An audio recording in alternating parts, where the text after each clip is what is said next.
पर्वतों पर भ्रमण कर रही थी, तभी एक भूम असुर ने, भूमदैत्य ने ज्योति को देखा और ज्योति को देखकर वो उसकी ओर आसक्त हुआ। एक बात और कहें आपको, कभी मौका मिले तो आपकी जिंदगी में आपको अगर अच्छा लगे तो आप जीवन में उतार सकते हो।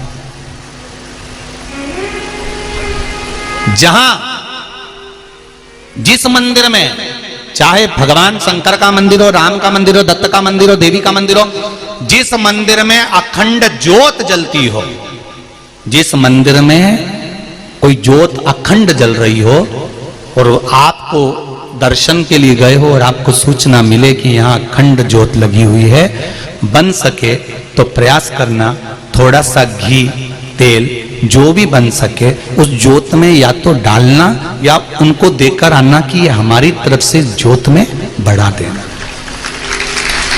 उस ज्योत में बढ़ा देना। भारत के कई मंदिर ऐसे हैं जहां पर अखंड ज्योतें जलती हैं। मेरे ख्याल से छत्तीसगढ़ में भी बहुत मंदिर हैं ऐसे जहां पर अखंड ज्योत, चाहे शिव मंदिर हो, देवी मंदिर हो, राम मंदिर हो, दत्त मंदिर हो, कृष्ण मंदिर हो, हनुमान मंदिर हो, ऐसे कई मंदिर, राजस्थान में भी कई मंदिर है, गुजरात में भी कई मंदिर है जहां ज्योतें जलती रहती है, हिमाचल के कई मंदिर हैं, यहां तक बद्रीनारायण जी के मंदिर में अखंड ज्योत का वर्णन है। जहां अखंड ज्योत प्रकट होती है, जहां अखंड ज्योत, चाहे माता का मंदिर हो, शिव मंदिर हो, देवी का मंदिर, वहां प्रयास करो कि जब दर्शन करने जाओ, जब अपने मन में आ जाए कि यहाँ अखंड ज्योत जलती है, हम हमारे घर में अखंड ज्योत नहीं जला सकते, हमारे यहाँ अखंड ज्योत नहीं जल पाती, तो प्रयास करो कि थोड़ा सा घी तेल अगर बन सके या कोई धन, थोड़ा सा संपदा जो भी बन सके कि हमारी तरफ से 1 महीना 15 दिन 20 दिन 25 दिन, कुछ नहीं तो आधा घंटा हमारी तरफ से ये थोड़ा सा घी है, थोड़ा सा तेल है, आप ज्योत में डाल देना, ये ज्योत जल जाए। क्यों? क्योंकि ये ज्योत, जब जैसे आपको कहा कि पीपल के वृक्ष के नीचे, बेलपत्री के वृक्ष के नीचे, आंवले के वृक्ष के नीचे हम दिया लगाते हैं तो उसका प्रकाश हमारे घर में रहता है। हम जिस जगह पर अखंड ज्योत जलती है वहां थोड़ा सा भी समर्पण करते हैं तो उस अखंड ज्योत की अखंडता का फल हमारी 71 पीढ़ी को प्राप्त हो जाता है और हमारी पीढ़ी तर जाती है। उस अखंड ज्योत का फल हमको मिले। कई लोग घबराते हैं, अरे उस मंदिर में जाएंगे और वहां अखंड ज्योत जल रही है और पंडित जी ने कह दिया तो कि हमको घी दे दो। तीर्थ में जाओ तो वहां पंडा लोग आपको पकड़ते हैं और आप घबराते हैं। पंडित जी मिलेंगे, वो कहेंगे कि हम तो तुम्हारे पंडा हैं और हम तुम्हारे पंडा हैं, तुम्हारा नाम हमारे पास लिखा है। तीर्थ पुरोहित से, कौन से पुरोहित? जम के बोलो जरा। तीर्थ पुरोहित, तीर्थ के पंडा से, तीर्थ के ब्राह्मण से, तीर्थ के पुरोहित से, तीर्थ के पंडितों से, तीर्थ के पंडाओं से कभी मत घबराओ। जब हमारे पूर्वज तीर्थ करने जाते थे, इनके पास जाते थे, आज तो तुम तीर्थ करने जाते हो तो होटल का रूम मिल जाता है, खाने के लिए मिल जाता है।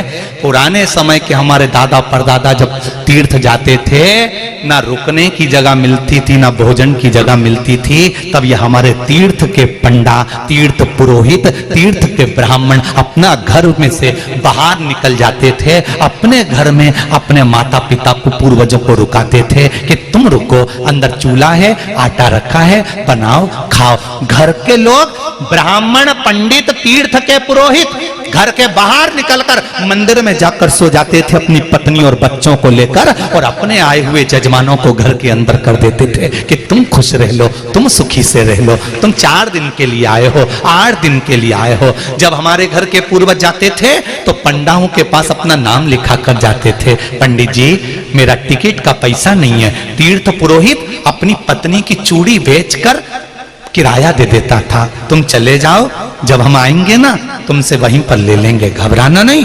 इन तीर्थ पुरोहितों से, इन तीर्थ के पंडाओं से, इन तीर्थ के ब्राह्मणों से डरना नहीं। बल्कि शान सत्ता से कहकर आना यह हमारे तीर्थ का पंडा है। पंडा जी देखो हमारे दादाजी का नाम मिलेगा, पंडा जी पोथी खोलेंगे, कितना पोथी को मेंटेन करते हैं। आज के जमाने में लैपटॉप मेंटेन नहीं होता, पंडा जी पोथी को मेंटेन करते हैं। तुम्हारे दादाजी आए थे, इतनी तारीख को आए थे, उनके साथ में 4 मित्र आए थे, 5 लोग थे, एक लेडीज थी, तो जेंट्स थे। तुम्हारे बाद में तुम्हारा भाई भी आया था, फिर उनके पुत्र भी आए थे। पूरा खाता पंडा जी ने खोल कर तुम्हारे सामने रख दिया। हमने हमारे परदादा को नहीं देखा, पर उनका नाम जब अपने खाते में देखो ना तो आंख में से आंसू झड़कर खुशी होती है कि मेरे पूर्वज इस तीर्थ को करने के लिए आए थे, इस तीर्थ में आए थे। यहाँ लिख कर गए हैं, मेरे दादा परदादा आए थे, उनका नाम आज तक उस तीर्थ की डायरी में, उस तीर्थ की किताब में लिखा हुआ है। तुम्हें गौरव महसूस होना चाहिए, तुम्हें आनंद महसूस होना चाहिए कि जिस समय पर ना होटल थी ना धर्मशाला थी, कुछ भी नहीं था, तब पंडा अपना घर दे देता था, भोजनशाला का भोजन दे देता था, उनको पेट भर के भोजन कराता था। टिकट नहीं होता था तो टिकट बनवा कर देता था, अपने घर की पत्नी की चूड़ी अंगूठी बेचकर टिकट का पैसा दे देता था। ऐसे पंडाओं को तो जाते से धन्यवाद देना चाहिए कि आपका धन्यवाद है जो आपने सनातन धर्म को जोड़ कर रखा है। आज भी सनातन धर्म को तीर्थ में तीर्थ पुरोहित जोड़ कर रखे हैं, तीर्थ के ब्राह्मण जोड़ कर रखे हैं, तीर्थ के पंडित जोड़ कर रखे हैं। हमें डरना नहीं है कि ये पैसा मांग लेंगे, ये धन मांग लेंगे, या अखंड ज्योत जलती है तो इनको पैसा देना पड़ेगा। नहीं नहीं नहीं नहीं, अपना मन करे जाओ, दिल से जाओ और देख कर आओ, या अपना चित्त, अपनी वृत्ति, अपना आनंद है।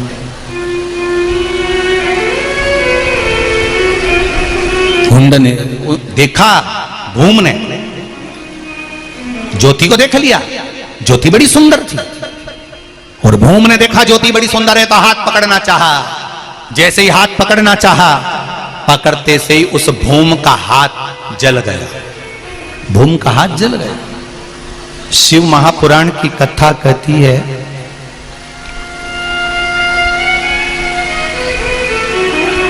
जो शिव मंदिर में दीप लगाता है, देवी मंदिर में दीप लगाता है, या माता शिव और शक्ति के नाम का दीप बेलपत्री के वृक्ष के नीचे लगाता है, उसकी जिंदगी में उसके बच्चों को कभी उदर से जुड़ा हुआ रोग नहीं हो सकता।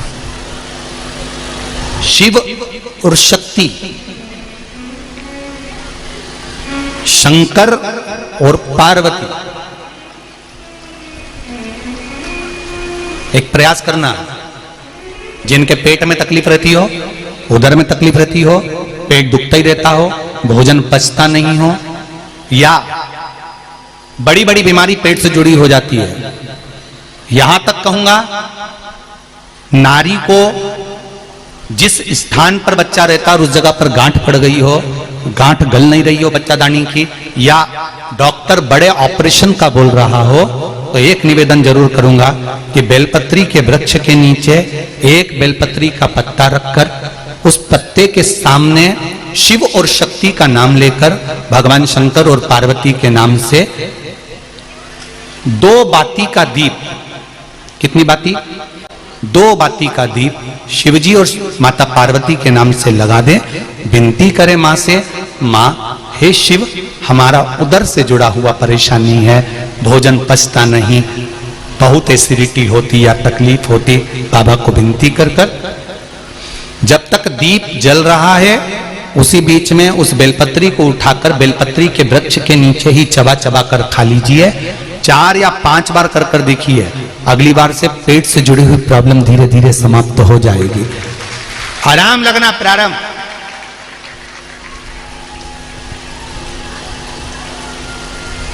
शिव का स्मरण करना, शंकर की भक्ति। तेरी कृपा बिना न हिले एक भी अणु, लेते हैं श्वास तेरी कृपा से तनो तनो। शंकर और पार्वती अलग नहीं है। जो शिव का भजन करते हैं, अगर वो सोचे हम पार्वती का भजन नहीं करते, हमें पार्वती से मतलब नहीं, हमें देवी जी से मतलब नहीं, तो भी शंकर नहीं मिल सकते। जो पार्वती का भजन करते हैं, देवी का भजन करते हैं, वो कहते हैं हमें शंकर से मतलब नहीं, तो भी पार्वती नहीं मिल सकती, मांबे नहीं मिल सकती। जो राम का भजन करते हैं और कहते हैं हम शंकर का भजन नहीं कर सकते, हमें शिव से मतलब नहीं, तो राम नहीं मिल सकता। कृष्ण का भजन करते हैं, हमें शंकर से मतलब नहीं तो कृष्ण नहीं मिल सकता। मेरे भगवान की कथा कहती है 33 कोटि देवी देवता भी जिसका भजन करते हैं वो देव अधिदेव महादेव है, वो साधारण नहीं। अकाल मृत्यु वो मरे जो काम करे, चंडाल का काल उसका क्या बिगाड़े, जो भक्त हो काल का। जो शंकर की आराधना करता है उसका बाल बांका नहीं हो सकता। पार्वती जी ने शिव जी से कहा, भोलेनाथ हमारी पुत्री ज्योति पर यह दैत्यों की दृष्टि पड़ रही है, क्या करा जाए? करें क्या? शंकर भगवान ने कहा बेटी का विवाह कर दो। बेटी का विवाह कभी आपने सोचा है? आपके घर में जो ज्योति लगाते हो, अखंड ज्योति लगाते हो, तुम्हारे घर में जो दीप लगाते हो, उस ज्योति का भी कभी विवाह हुआ है? उस ज्योति का कभी विवाह हुआ है? पर शिव महापुराण की कथा कहती है नातस्य के साथ में ज्योति का विवाह किया गया। किसके साथ में हुआ है? नातस्य के साथ। भगवान शंकर ने कहा इस ज्योति की शादी कर देना चाहिए, इसका पति आ जाएगा तो दैत्यों की दृष्टि पड़ेगी नहीं। बेटियां जब तक कुंवारी रहती हैं उन बेटियों से निवेदन है, चाहे आप बहू हो चाहे बेटी हो, मेरा निवेदन केवल इतना सा है कि आप आज के समय के नाटक, सीरियल या फिल्म को देखकर अपने पहनावे को मत पहनो।